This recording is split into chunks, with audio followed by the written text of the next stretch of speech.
कि क्या हमारे और एडवर्सरी के बीच में जो आपने नंबर्स का जिक्र किया, मैं सिर्फ ये कहना चाहता हूं कि कोई भी सेना की क्षमता या इसमें सिर्फ नंबर्स पे निर्भर नहीं है, उसमें कई अलग अलग मुद्दे होते हैं। आपके जो लड़ाई की सामग्री है या weapon system equipment is one component. उसके अलावा आपकी लेवल ऑफ ट्रेनिंग है, आपकी लेवल ऑफ मोटिवेशन आपके सोल्जर्स की, जो ह्यूमन रिसोर्स है मेरी समझ में वो भी उतने ही मायने रखता है। उसी तरह से इंफ्रास्ट्रक्चर और उसी तरह से वहां पर किस तरह की टेरेन अवेलेबल है। So it is a sum total of all this. So आपको संक्षिप्त में यदि मैंने आपको प्रश्न का जवाब देना है तो मैं आपको ये आश्वस्त कराना चाहता हूं या फिर ये भरोसा दिलाना चाहूंगा, यदि कोई ऐसी जरूरत पड़ी या कोई ऐसी सिचुएशन आई तो हमारी सेना पूरी तरह से सक्षम है, सशक्त है, प्रबल है।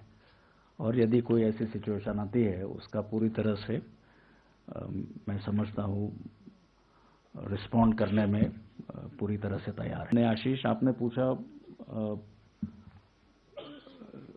कि क्या हमारे और एडवर्सरी के बीच में जो आपने नंबर्स का जिक्र किया, मैं सिर्फ ये कहना चाहता हूं कि कोई भी सेना की क्षमता या इसमें सिर्फ नंबर्स पे निर्भर नहीं है, उसमें कई अलग अलग मुद्दे होते हैं। आपके जो लड़ाई की सामग्री है या weapon system equipment is one component. उसके अलावा आपकी लेवल ऑफ ट्रेनिंग है, आपकी लेवल ऑफ मोटिवेशन आपके सोल्जर्स की, जो ह्यूमन रिसोर्स है मेरी समझ में वो भी उतने ही मायने रखता है। उसी तरह से इंफ्रास्ट्रक्चर और उसी तरह से वहां पर किस तरह की टेरेन अवेलेबल है। So it is a sum total of all this. So आपको संक्षिप्त में यदि मैंने आपको प्रश्न का जवाब देना है तो मैं आपको ये आश्वस्त कराना चाहता हूं या फिर ये भरोसा दिलाना चाहूंगा, यदि कोई ऐसी जरूरत पड़ी या कोई ऐसी सिचुएशन आई तो हमारी सेना पूरी तरह से सक्षम है, सशक्त है, प्रबल है।